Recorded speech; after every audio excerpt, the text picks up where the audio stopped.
নমস্কাৰ। আমি আজি আলোচনা কৰিবলৈ ওলাইছো দুটা ৱাৰ্ডৰ ওপৰত। মানে এটা হ'ল অবলাইজ। অবলাইজ অবলাইজ আমাৰ অসমীয়াত কোৱা হয় বাধিত, আৰু এটা হ'ল ৰিগ্ৰেট। ৰিগ্ৰেট মানে আক্ষেপ। এতিয়া এই অবলাইজ বা ৰিগ্ৰেট আমি কেনেধৰণে ব্যৱহাৰ কৰোঁ সেই বিষয়ে ক'বলৈ ওলাইছো। অবলাইজ অবলাইজ শব্দটো আমি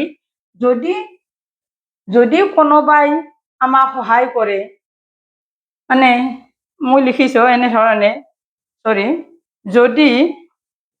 যদি কোনোবাই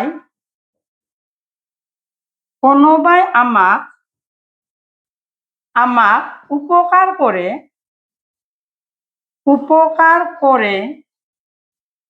কৰে বা আমি কাৰোবাৰ উপকাৰ কৰোঁ,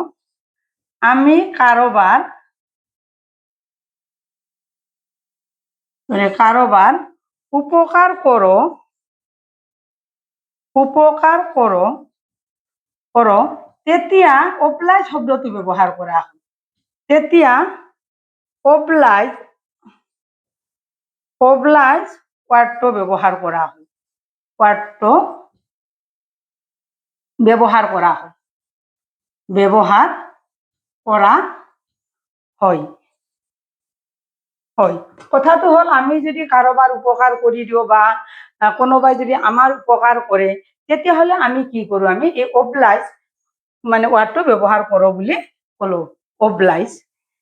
এতিয়া সেই অবলাইজ শব্দটো আমি এনেধৰণে ব্যৱহাৰ কৰোঁ। যেনে বা এজ ফৰ এক্সাম্পল এনে ধৰণৰ, I am obliged to you. I am obliged to you মানে মই তোমাৰ কাৰণে বা তুমি যিহেতু মোক উপকাৰ কৰিছ, I am obliged। নাইবা এনেধৰণে আমি লিখিব পাৰোঁ, we shall feel obliged। ঠিক এনেধৰণেও আমি মানে চেণ্টেন্স ব্যৱহাৰ কৰিব পাৰোঁ। অবলাইজ মানে কাৰোবাক উপকাৰ কৰিলে বা কাৰোবাক আমি উপকাৰ কৰিলে বা কোনোবাই আমাৰ উপকাৰ কৰিলে কৃতজ্ঞতা স্বৰূপে আমি কি অবলাইজ শব্দটো আমি ইউজ কৰোঁ বা ব্যৱহাৰ কৰোঁ, মানে কৃতজ্ঞতা জনাবলৈ। এতিয়া ৰিগ্ৰেট মানে আক্ষেপ। এই ৰিগ্ৰেট শব্দটো ব্যৱহাৰ কেনেধৰণে কৰা হয় আমি বা ক'ত ব্যৱহাৰ কৰোঁ বা ইউজ কৰোঁ এই বিষয়ে ক'বলৈ ওলাইছো। ঠিক এনেধৰণৰ কোনো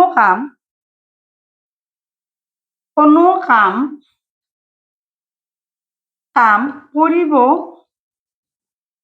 কৰিব নোৱাৰিলে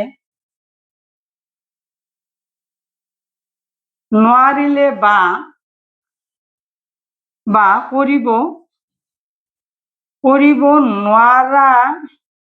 কৰিব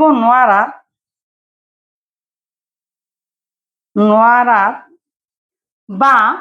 বা আমি কোনো কামৰ মানে কাৰণে বাধ্য কৰিলে বা এনেধৰণে লিখিব পাৰোঁ, কোনো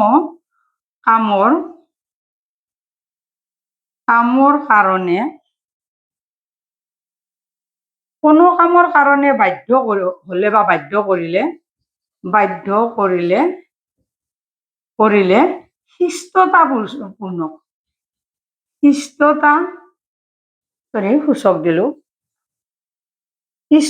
শিষ্টতাসূচক অৰ্থত এই ৰিগ্ৰেট শব্দটো ইউজ কৰা হয়। ৰিগ্ৰেট মানে শব্দটো ইউজ কৰা হয় বা ব্যৱহাৰ কৰা হয়।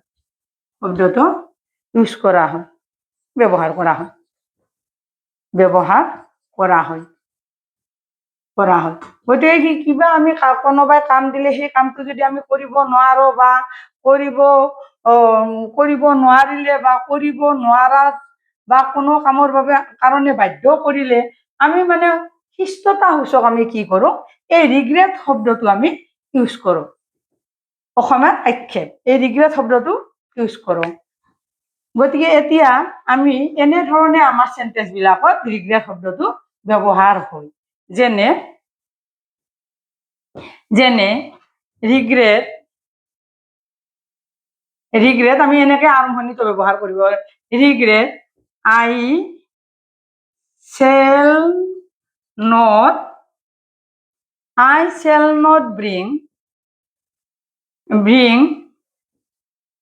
bring any gift